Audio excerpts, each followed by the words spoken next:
इस वीडियो में आज आप जानने वाले हैं शस्त्र अस्त्र दोनों में डिफरेंस क्या है। सुनने में थोड़ा सा नज़दीकी लगता है कि शस्त्र और अस्त्र जैसे एक जैसे हैं, लेकिन इनमें बहुत बड़ा डिफरेंस है। आज आपको ये तुलना करके हम स्पष्ट करना चाहते हैं। तो पहली लाइन है यहाँ पर कि महाभारत में कृष्ण कहते हैं कि मैं शस्त्र नहीं उठाऊंगा। सभी लोग जानते हैं ऐसा, किंतु उन्होंने आगे जो कहना चाहा वो बहुत कम लोगों को समझ में आता है। किंतु मैं अस्त्र जरूर उठाऊंगा, और उन्होंने महाभारत में शस्त्र नहीं उठाया था, अस्त्र उठाया था। तो ये अस्त्र क्या है और ये शस्त्र क्या है, तो अगली लाइन से समझते हैं। इस पर शस्त्रों का निर्माण होता है और अस्त्रों का निर्वाण होता है। इसका क्या मतलब है? शस्त्र लोहे के हो सकते हैं, तांबे के हो सकते हैं, अन्य धातुओं से बनते हैं, लेकिन अस्त्र का निर्वाण होता है। निर्वाण कहाँ होता है? मन में निर्वाण होता है। निर्वाण का मतलब होता है खालीपन, बिल्कुल निर्विचार मन को निर्वाण कहते हैं। बुद्ध जी के बारे में सुना है ना आपने, उनको निर्वाण प्राप्त हुआ था। तो अस्त्रों का निर्वाण होता है और शस्त्रों का निर्माण होता है। अगली लाइन समझते हैं। शस्त्रों का निर्माण कारीगर द्वारा और अस्त्रों का निर्वाण ईश्वर देवता गुरु ऋषि द्वारा किया जाता है। शस्त्रों का निर्माण अगर करवाना है आपको या करना है, कोई कारीगर चाहिए, है ना। तो वो धातु को लेगा और उससे तलवार बना सकता है, तीर बना सकता है, धनुष बना सकता है, तोप बना सकता है, बंदूक बना सकता है, कुछ भी बना सकता है। वो हो गए शस्त्र। अब जो अस्त्र हैं उनका निर्माण होता है। तो उनका निर्माण कौन करता है? या तो ऋषियों के द्वारा होगा, वो आपको शास्त्रों में दिखाई देगा। तो वो अस्त्रों के बारे में है। लोग इसमें भ्रमित हो जाते हैं कि उसमें शस्त्रों के बारे में, जो युद्ध है वो भीतर के युद्ध के बारे में है, वो भीतर का युद्ध जो चल रहा है उसके बारे में, और उसमें काम आते हैं अस्त्र।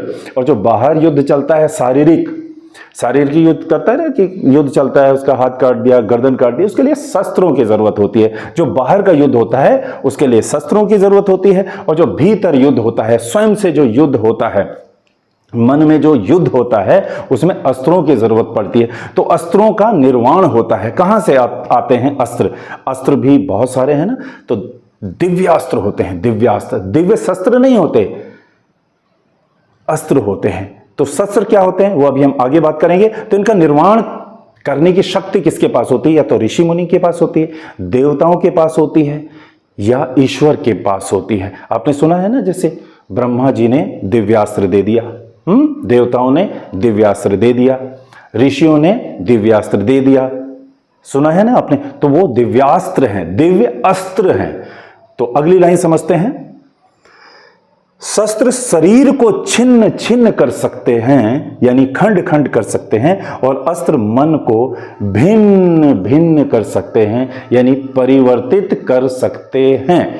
यानी जो शस्त्र है वो शरीर को छिन्न छिन्न कर सकते हैं, यहां से काट सकते हैं, यहां से काट सकते हैं। शस्त्र से तलवार से कट सकता है ना पूरा शरीर, चाकू से कट सकता है ना, वो शस्त्र है।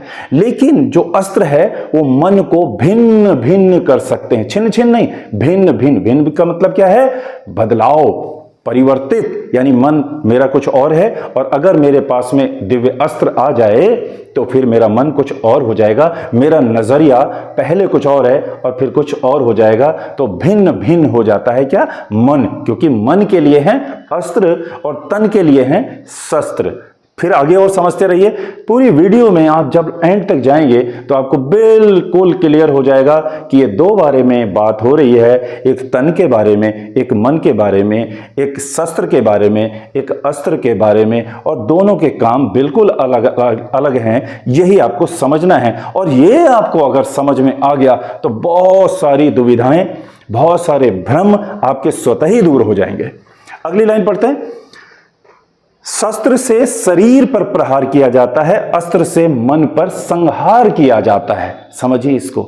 शस्त्र पर संहार नहीं, शरीर पर संहार नहीं होता, शरीर पर होता है प्रहार, लेकिन मन पर संहार होता है। इसका क्या मतलब है?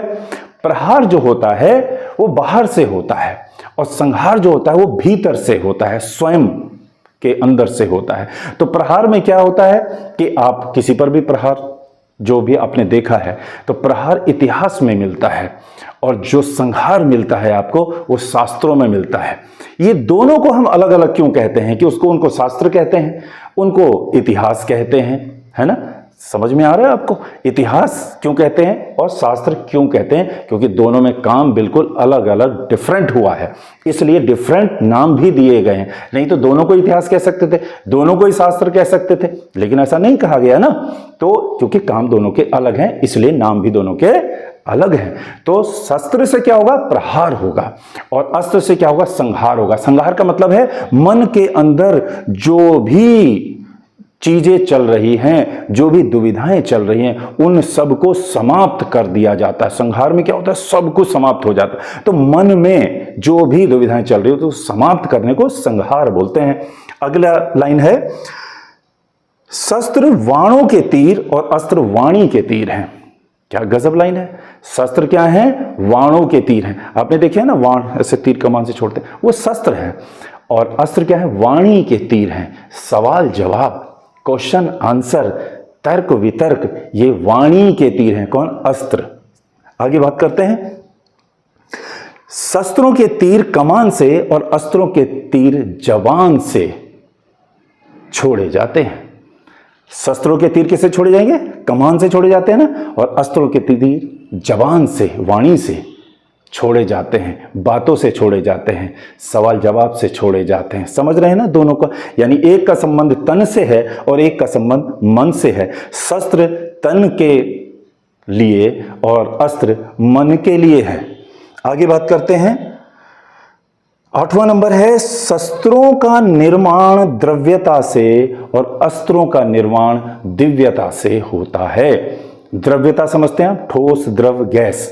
तो द्रव्य जिसमें लिक्विड से होता है। शस्त्रों का निर्माण किससे होगा? लिक्विड से होगा। लोहे को पहले पिघलाया जाएगा, उसके बाद ही निर्माण होता है ना। तो शस्त्रों का निर्माण द्रव्यता से होता है और अस्त्रों का निर्माण दिव्यता से होता है। दिव्यता दिखाई नहीं देती, दिव्यता समझ में आती है, और द्रव्यता दिखाई देती है, उसे आप छू सकते हैं। शस्त्र जो भी है वो हार्डवेयर है और अस्त्र सॉफ्टवेयर है।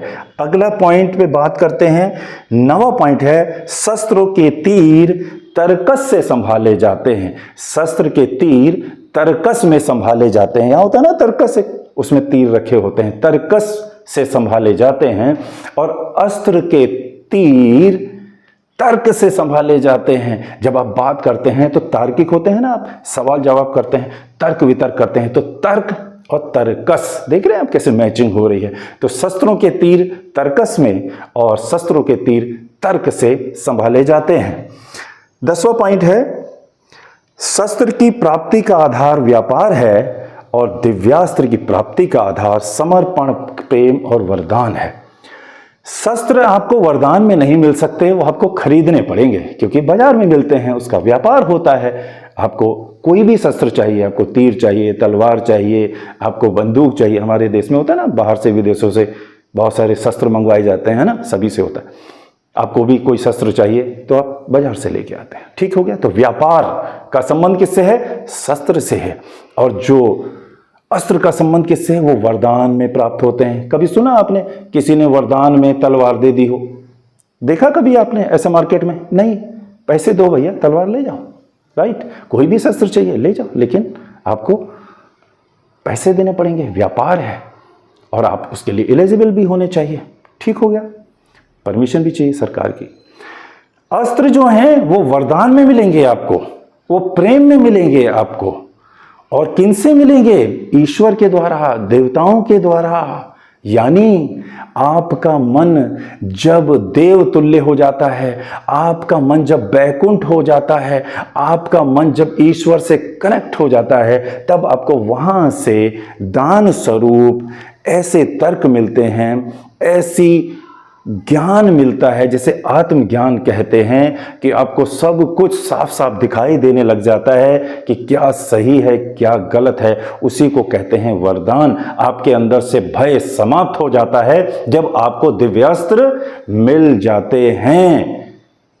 आगे देखते हैं, 11वां पॉइंट है, सुदर्शन चक्र दिव्य शस्त्र नहीं है। सुदर्शन चक्र के बारे में बात हुई ना महाभारत में। सुदर्शन स्वयं के दर्शन करने के योग्य जब आप बन जाते हैं, यानी जिसको आत्म का दर्शन, स्वयं का दर्शन हो जाए, स्वयं का चरित्र का निर्माण हो जाए, जिसके अंदर से लालच, लोभ, मोह, मद ये समाप्त हो जाएं, तो उसको दिव्यास्त्र के रूप में सुदर्शन चक्र प्राप्त हो जाता है। का मतलब क्या है? उसको पूरा जीवन का जो चक्र है, पूरे जीवन का जो पहिया है, इस जीवन के रथ का जो पहिया है, वो पूरा चक्र उसको समझ में आ जाता है कि ये जो मृत्यु है और ये जो जीवन है, इसके बीच में जो ये चक्र चल रहा है, ये उसको समझ में आ जाता है। और इसी को बोलते हैं स्वदर्शन चक्र, और उसी को बोलते हैं सुदर्शन चक्र। वो द्रव्य से बना हुआ नहीं है, वो किसी लोहे से, पदार्थ से बना हुआ नहीं है, वो फिजिकली नहीं है, वो आत्मिक है। दिव्यास्त्र आत्मिक है क्योंकि वो दिव्यता लिए हुए है, उसमें द्रव्य नहीं है। ये ध्यान रखने की बात है। इसके आगे हम पॉइंट पे बात करते हैं। द्रव्यता को देखने के लिए, द्रव्यता को देखने के लिए आपको जो भी संसार में कोई भी शस्त्र देखने के लिए द्रव्य दृष्टि चाहिए। ये दृष्टि है ना, ये आंखें हैं, इनमें द्रव्यता है, लिक्विडिटी है, ठीक है। तो आपको कुछ भी दिखाई देता है इसमें से, उसको छू सकते हैं आप। तो द्रव्यता देखने के लिए आपको दिव्य नहीं, द्रव्य दृष्टि चाहिए। और दिव्यता देखने के लिए दिव्य ही दृष्टि ही चाहिए। वो बीच में होती है और उसको नजरिया बोलते हैं, इनको नजरें बोलते हैं, इनको दिव्य दृष्टि ये है, द्रव्य दृष्टि ये है, और इसको दृष्टा बोलते हैं। दिव्य दृष्टि को ही दृष्टा बोलते हैं, जो आपका नजरिया है, जो संपूर्णता को देख पाता है कि मैं नहीं हूं, मैं या तो संपूर्ण हूं या फिर मैं कुछ भी नहीं हूं। दो में से दोनों ही बातें सही हैं। आप जब संपूर्णता देख लेते हैं तब भी जीरो हो जाते हैं, शून्यता देख पाते हैं तब आप कहते हैं मैं नहीं हूं, यानी मैं कुछ भी नहीं हूं। और जब आप संपूर्णता देख पाते हैं तो दूसरे ही क्षण आप ये भी कह पाते हैं कि जो भी हो रहा है ये सब मेरी दिव्य दृष्टि के अंतर्गत ही हो रहा है। तो दोनों ही बातें एक ही बात है, इसमें अलग अलग कुछ भी नहीं है। इसके आगे बढ़ते हैं। द्रव्यता शरीर के प्रयोग के लिए होती है। द्रव्यता, अभी देखिए मैं भी कभी कभी कंफ्यूज हो जाता ना, दिव्यता और द्रव्यता बिल्कुल नजदीक है। द्रव्यता शरीर के प्रयोग के लिए होते हैं। इसमें द्रव्य है, शरीर में पूरे द्रव्य घूम रहा है ना, लिक्विड है, वाटर है, आपका बहुत सारे द्रव्य हैं, ब्लड है। तो द्रव्यता शरीर के उपयोग के लिए होती है और दिव्यता मन के उपयोग के लिए होती है। दोनों का अंतर समझते रहिएगा। श्रीमद् भगवत गीता का संबंध शरीर से पहले मन की दिव्यता यानी आत्मा से है। महाभारत का संबंध अंदर की महाभारत से है, बाहर की महाभारत से कम है। तो अंदर जो व्यक्तिगत आपके महाभारत चलती है, संबंधों को लेकर, काम को लेकर, लालच को लेकर, डर को लेकर, शरीर को लेकर, मन को लेकर, धन को लेकर, तन को लेकर, बहुत सारी महाभारत भीतर चलती है। उससे उस महाभारत जिसमें भगवत गीता कहा गया है उसका संबंध है। वो जो शास्त्र हैं वो आपके मन के लिए हैं। उसको अगर आप समझ जाते हैं तो मन आपका वैकुंठ बन जाता है। और जो द्रव्यता का संबंध ईश्वर के साकार रूप से और दिव्यता का संबंध ईश्वर के निराकार रूप से है। फिर से समझिए, द्रव्यता का संबंध साकार रूप से, पूरा पेड़ पौधे बारिश सब दिख रहा है ना, वो द्रव्यता है। तो द्रव्यता का संबंध ईश्वर का ही साकार रूप है, प्रकृति के रूप में। और दिव्यता का संबंध ईश्वर के निराकार रूप से है, कृति के रूप में, दृष्टा के रूप में, ईश्वर के रूप में, वो निराकार दिव्यता है और साकार द्रव्यता है। काफ़ी लोग नाराज हो जाते हैं, ईश्वर साकार है, ईश्वर निराकार है, ईश्वर साकार नहीं है, ईश्वर तो दोनों ही है। एक रूप है द्रव्यता में और स्वरूप है दिव्यता में। रूप दिखता है, स्वरूप समझ में आता है, दोनों में अंतर है। इसके आगे बात करते हैं। धर्म का संबंध बुद्ध स्वरूप मन से, धर्म का संबंध, धर्म को समझना चाहते हैं, धर्म का संबंध, धारण करने का संबंध बुद्ध स्वरूप मन से, यानी आपका मन जब बिल्कुल शुद्ध हो जाता है, शांत हो जाता है, तो बुद्ध स्वरूप मन से, जिसमें कोई बैर नहीं, कोई लोभ नहीं, कोई लालच नहीं, वचन स्वरूप श्री कृष्ण से और कर्म स्वरूप श्री राम से है। इसको समझिएगा, धर्म का जो संबंध है वो बुद्ध स्वरूप मन से, कृष्ण स्वरूप वचन से, और तीनों एक ही हैं, कर्म स्वरूप राम से। मतलब क्या है? जन कल्याण के लिए आपका मन जब निर्वाण हो जाता है, आपके मन में जो भी चीजें चलती हैं वो अपने लिए नहीं चलती, संसार के कल्याण के लिए, समाज के कल्याण के लिए जब चलती हैं, तो आपका मन बुद्ध स्वरूप हो जाता है, आपके वचन कृष्ण स्वरूप हो जाते हैं और आपका कर्म श्री राम स्वरूप हो जाता है। इसके आगे बात करते हैं। शस्त्रों का निर्माण विज्ञान यानी वैज्ञानिकों के द्वारा किया जाता है और अस्त्र यानी दिव्यता का निर्माण आत्मज्ञान के द्वारा किया जाता है। यानी दोनों कैसे बनाए जाते हैं, दोनों कैसे प्राप्त होते हैं?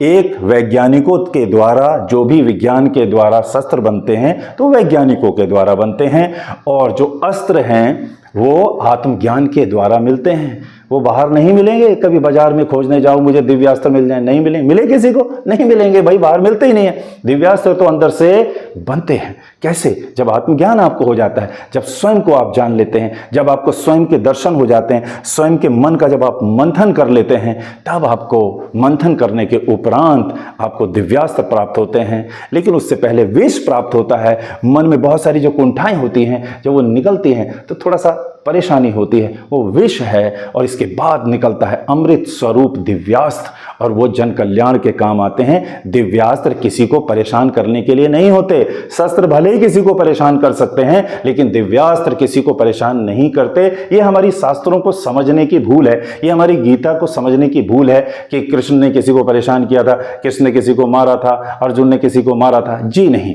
उन्होंने जन कल्याण के लिए कार्य किया था। अर्जुन के भीतर जो महाभारत चल रही थी उसकी समाप्ति की थी। वहां पर उस युद्ध में जो अंदर दिव्यास्त्र चल रहे थे उसको शुद्ध करने के लिए जो काम किया था वो है असली महाभारत। और वो आपके अंदर भी चलती है, सबके अंदर भी चलती है, मेरे अंदर भी चलती थी। समझ लें, मेरे अंदर भी चलती थी। मुझे कैसे पता? मुझे अपनी महाभारत तो पता होगी ना, तो मेरे अंदर भी चलती थी। लेकिन मैंने उस महाभारत को समझा। मेरे मन में महाभारत क्यों चलती है, कौन से लोभ लालच के कारण चलती है, कौन से डर के कारण चलती है, तो मैंने उन पर काम किया। तो फिर अब मेरे अंदर महाभारत नहीं है। तो आप भी अपनी महाभारत को समझें, अपने अंदर छिपे हुए अमृत कलश यानी दिव्यास्त्र को निकालें, जो जन कल्याण के कार्य में आपकी मदद करेंगे। और वो प्रश्न और उत्तर के रूप में होंगे। आपके पास सभी मन में चल रही समस्याओं के उत्तर होंगे। उसी को कहेंगे दिव्यास्त्र। दिव्यास्त्र किसी को परेशान करने के लिए नहीं होते हैं, ध्यान से समझ लीजिए। इसके बाद आगे बात करते हैं। बुद्ध स्वरूप आत्मज्ञान तो शुद्ध विज्ञान, जैसा आत्मज्ञान वैसा विज्ञान। आपका मन अगर बुद्ध स्वरूप हो गया तो आपको आत्मज्ञान हो गया है, तभी आपका मन बुद्ध स्वरूप हुआ है। और बाहर जो भी कुछ आप निर्माण कर रहे हैं वो विज्ञान स्वरूप है। आगे बात करते हैं। आत्मज्ञान यानी कृष्णत्व भगवत का आधार बोध है और विज्ञान का आधार शोध है। यानी आप अपने अंदर भगवत्ता जगाना चाहते हैं, अपने अंदर कृष्णत्व, रामत्व, बुद्धत्व अगर जगाना चाहते हैं तो आपको बोध चाहिए, आत्मबोध। बोध चाहिए। और अगर आप विज्ञान के द्वारा कुछ भी प्राप्त करना चाहते हैं तो आपको शोध चाहिए। आपने सुना होगा ना, हमारे देश में शोध चल रहा है, नासा शोध करती है, इसरो शोध करता है, वैज्ञानिक क्या करते हैं, शोध करते हैं, है ना। शोध किस पर होता है, जो भी बाहर पदार्थ हैं उन पर शोध होता है, बाहर जो भी लिक्विड है उस पर शोध होता है, बाहर जो भी गैसेस फॉर्म है उसमें शोध होता है, बोध नहीं होता है। बोध भीतर होता है, बोध का संबंध भीतर से है और शोध का संबंध बाहर के पदार्थों से है। तो दोनों में अंतर समझ रहे होंगे आप। इसके आगे बात करते हैं, आत्म ज्ञान के लिए मन में सत्य चाहिए और विज्ञान के लिए तथ्य चाहिए। क्या शानदार लाइन है। आपको आत्मज्ञान चाहिए तो अंदर आपके सच ही होना चाहिए। आपको सोच में से ओ की मात्रा हटानी पड़ेगी तो बचता है सच। तो सोच में से ओ की मात्रा क्या चीज है, ओ की मात्रा है लोभ, मोह। ये जो ओ की मात्रा है ये हट जाए, अगर लोभ खत्म हो जाए, मोह खत्म हो जाए अगर, तो सभी प्रकार के भय समाप्त हो जाते हैं। और जब ये समाप्त हो जाते हैं तो आपके अंदर बोध आ जाता है, आपके अंदर सत्य आ जाता है। सत्य दिखता नहीं है, सत्य दिखता नहीं है। कभी आप सोचे कि सत्य कहां है, सत्य आपके जब भीतर आता है तो उसे कहते हैं बोध। तो आत्मज्ञान अगर आपको चाहिए तो आपको आत्मबोध आना चाहिए, आपके अंदर सत्य आना चाहिए। और आपके मन, वचन और कर्म तीनों जब एक हो जाते हैं तो उसे बोलते हैं सत्य होना। ये नहीं कि मन में कुछ और चल रहा है, वचन में कुछ और चल रहा है, कर्म में कुछ और चल रहा है। तीनों डिफरेंट अगर हो गए तो हो गया असत्य, ठीक है, वो हो गया बेईमानी। और अगर मन, वचन और कर्म तीनों एक हैं तो हो गया ईमानदारी, यानी सत्यता पर आधारित आपका जीवन। तो आपको अगर सत्य मिल जाता है, आपको आत्मज्ञान चाहिए तो आपको सत्य मिलेगा। सत्य चाहिए ही चाहिए, तभी आत्मज्ञान आएगा। और जब आपको आत्मज्ञान आ जाता है तो आपको सत्य मिल जाएगा। अब आपको जो विज्ञान चाहिए तो उसके लिए तथ्य चाहिए। सत्य के लिए तथ्य नहीं चाहिए, तथ्य चाहिए किसके लिए, विज्ञान को चाहिए। आत्मज्ञान को तथ्य नहीं चाहिए। तथ्य क्या होते हैं, कोई भी सामान आपको दिखता है, कोई भी स्थान आपको दिखता है, वहां पे तथ्य है। कुछ तथ्य होते हैं ना, भाई मुझे तथ्य क्लियर करो। तथ्य क्या है, किस पर काम करेगा विज्ञान, जो विज्ञान है वो तथ्यों पर काम करता है। और आत्मज्ञान, अध्यात्म किस पर काम करता है, वो सत्य पर काम करता है, सत्य की खोज करता है। राइट, सत्य की खोज क्यों करता है, क्योंकि जो झूठ का पर्दा है वो हटाने को ही सत्य की खोज कहते हैं। सत्य अगर अलग से कहीं से खोज के नहीं लाना होता कि सत्य कहीं चला गया, सत्य कहीं नहीं गया है। उसके ऊपर एक बादल की तरह, जैसे होता है ना सूरज पे बादल आ जाते हैं, तो सूरज कहीं चला थोड़ी गया है, लेकिन उसके बादल जब हट जाते हैं सूरज तो ऑलरेडी है। तो ऐसे ही हमारे मन पर बादल रूपी बहुत सारे असत्य, झूठ, भ्रम आ जाते हैं। उनको जब हम हटा देते हैं तो उसी को कहते हैं मैंने सत्य खोज लिया। वो तो ऑलरेडी था, बस वो हटाने भर की देर है। लेकिन अगर आपको विज्ञान में कुछ खोज करनी है तो उसके लिए आपको तथ्य चाहिए होता है। तो सत्य और तथ्य दोनों अलग अलग हैं। विज्ञान, बाहर के ज्ञान को विज्ञान कहते हैं, आत्मज्ञान को, अध्यात्म को आत्मज्ञान कहते हैं। यानी भीतर का ज्ञान आत्मज्ञान, बाहर का ज्ञान विज्ञान। तथ्यों का ज्ञान विज्ञान और सत्य का ज्ञान आत्मज्ञान। दोनों में डिफरेंस समझ में आ रहा है। मेरा मकसद सिर्फ यही है, आपको डिफरेंस दोनों में समझ में आ जाए, ताकि आप मिक्स ना करें। विज्ञान को आप आत्मज्ञान और आत्मज्ञान को विज्ञान की तरह लोग देखने लग जाते हैं, फिर कंफ्यूज हो जाते हैं, फिर चमत्कार की उम्मीद करने लग जाते हैं। तथ्यों में क्या चमत्कार होना है, चमत्कार तो आपके भीतर होना है, आपके जीवन में होना है, आपकी शांति में होना है। अरे आप शांत हैं तो इससे बड़ा चमत्कार और क्या हो सकता है। आप सत्य पर चल रहे हैं, आपके मन, वचन, कर्म तीनों एक हो गए तो इससे बड़ा चमत्कार क्या हो सकता है। बाहर क्या चमत्कार देख रहे हैं, अपने भीतर चमत्कार देखिए आप। बाहर तो सब आकार है, क्या देखना है उसमें। तो आत्मज्ञान जब आ जाता है वो है सबसे बड़ा चमत्कार। आगे बात करते हैं, बोधपूर्ण आत्मज्ञान और शोधपूर्ण, शुद्ध पूर्ण विज्ञान दोनों का स्वरूप और रूप एक है। क्या गजब बात है। क्या मतलब है इसका, जो बोधपूर्ण आत्मज्ञान है, यानी आत्मज्ञान के लिए क्या चाहिए, बोध। ठीक, बोधपूर्ण जो आत्मज्ञान है और शोधपूर्ण जो विज्ञान है, इन दोनों का स्वरूप और रूप एक है। यानी आत्मज्ञान का स्वरूप है और विज्ञान का रूप है। और जब आपको आत्मज्ञान हो जाएगा और आप जब विज्ञान को भी जान लेंगे तो आपको पता चलेगा कि भीतर की ही परछाई बाहर है और बाहर जो है वो भीतर है। दोनों का रूप और स्वरूप एक ही है। ये दोनों चीजें, लेकिन कब पता चलेगा? जब आपको आत्मज्ञान हो जाएगा और आपको विज्ञान। इसलिए दोनों चीजें जानना जरूरी है। प्रॉब्लम क्या हो जाता है? प्रॉब्लम ये हो जाता है जिसको आत्मज्ञान है, जो आत्मज्ञान के रास्ते पे जा रहा है, वो विज्ञान वालों से लड़ रहा है। वो कह रहा है विज्ञान कुछ होता ही नहीं, और जो विज्ञान वाले रास्ते पे जा रहा है वो कहता है आत्मज्ञान कुछ होता ही नहीं। असल में दोनों हैं, एक भीतर एक बाहर। पता चलेंगे तो दोनों, नहीं पता चलेंगे तो दोनों में से एक भी नहीं। इसलिए ही द्वंद्व होता है, इसलिए ही झगड़ा होता है। जब दोनों का रूप और स्वरूप एक दिख जाता है कि वही साकार है विज्ञान के रूप में, वही निराकार है आत्मज्ञान के रूप में, जब वही है दोनों जगह, तो जब ये ज्ञान हो गया तो झगड़ा कैसा? झगड़ा तो दो में है, लेकिन दो तो है ही नहीं। उसके रूप और स्वरूप आपको अलग अलग दिखते हैं। जो विज्ञान है यानी जो बाहर आपको दिख रहा है उसके बहुत सारे रूप हैं, लेकिन जो आत्मज्ञान है वो स्वरूप तो एक ही है। उसी स्वरूप के बहुत सारे विभिन्न रूप उसके हैं। उसी को जानने को तो आत्मज्ञान कहते हैं। तो दोनों बिल्कुल डिफरेंट चीजें, लेकिन दोनों एक ही हैं। इसके आगे बात करते हैं। मन वचन कर्म तीनों लोग समान होना ही अमन ईमान निष्काम मन वचन कर्म की स्वतः सत्य सतत सनातन स्थापना ही वास्तविक मर्म कर्म और धर्म है। मतलब क्या है इसका?